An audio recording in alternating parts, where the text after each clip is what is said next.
Hello everyone, what's up? Prince15 here with another video review. Today we're taking a look at LEGO Star Wars set number 75363, the Mandalorian N-1 Starfighter Microfighter from Season 3 of The Mandalorian. And so here's the set, but before we take a look at the set, let's go ahead and take a look at the box. So here we have the box. It's from LEGO Star Wars, if you can't tell by the obvious giant logo up there at the top. Here is the set and everything that comes with it. Right here you can see Mos Eisley in the background.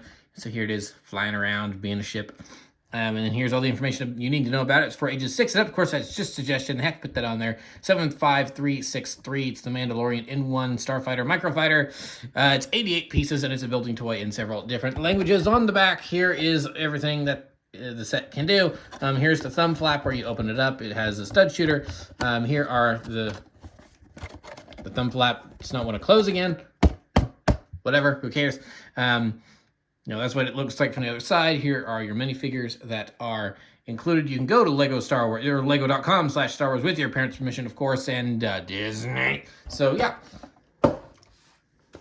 There's the box. It's a Microfighter box. There's not much to it. So, here we have the Microfighter in question, though. It is the Mandalorian's tricked out N-1 Starfighter from the Book of Boba Fett and Season 3 of The Mandalorian.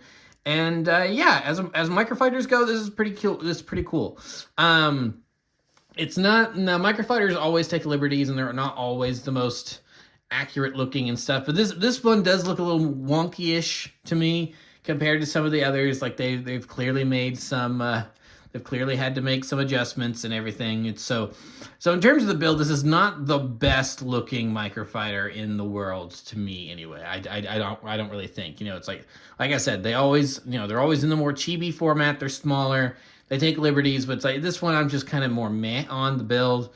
I don't know, just something about making the tail out of just a single, like just that, and I'm not a huge fan of that. It just seems really small. It's like because the tail in one's supposed to come more to a point, but this is just a rod on the back. So I mean, the general shape is there, yeah, but I mean, it's just the. But I'm not too worked up about it because it's a Microfighter. It's whatever. It's not supposed to.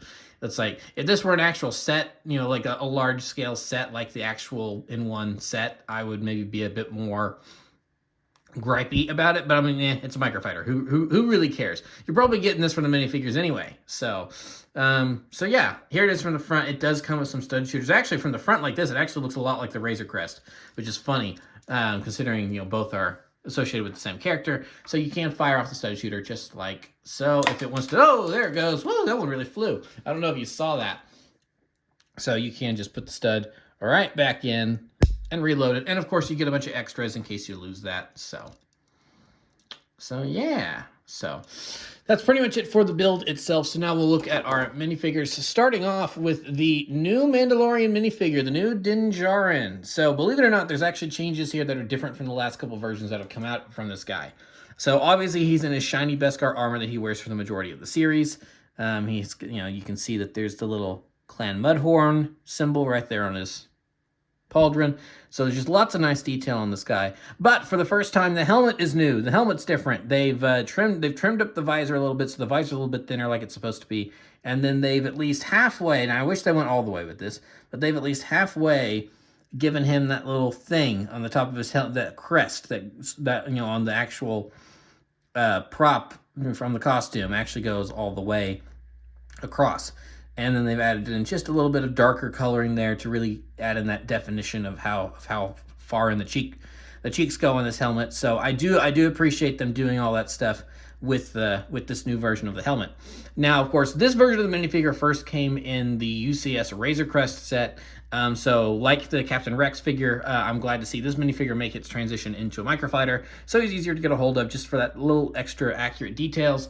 So here is the prior version of this guy, and yeah, you can see what I'm talking about. It's like the visor on this guy just looks a little better. This really gives me like classic Lego minifigure.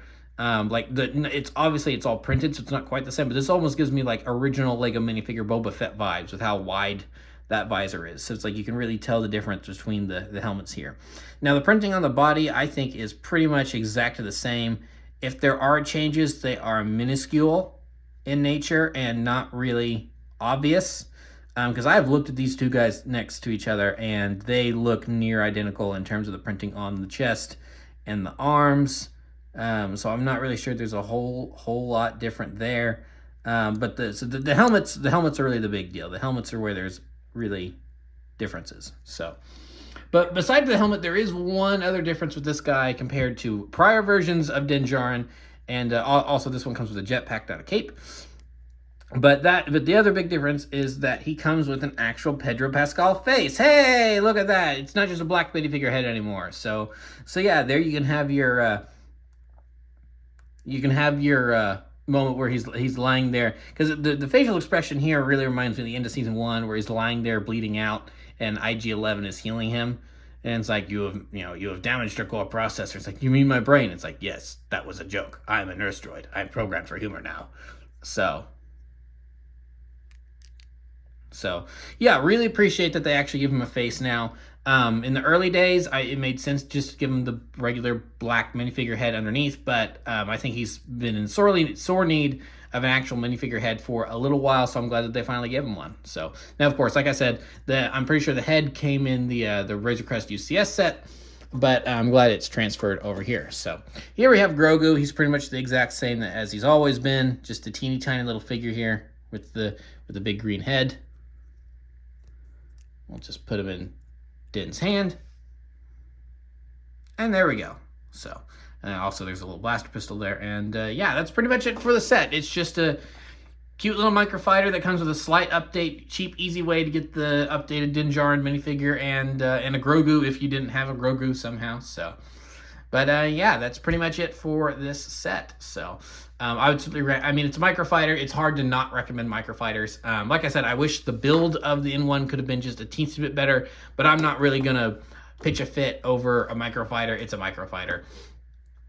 It does what it's supposed to do well enough, even if the design isn't like 100%, but who really cares? It's supposed to be this cheap little thing anyway. So for what it's supposed to be doing, it does it well. So anyway, that's going to be it for the review. So thank you for watching. Remember to like, comment, subscribe, all that great stuff. Remember to follow me on Twitter and Instagram. Those links are in the description below, and I'll see you guys next time. Thank you so much for watching, and goodbye.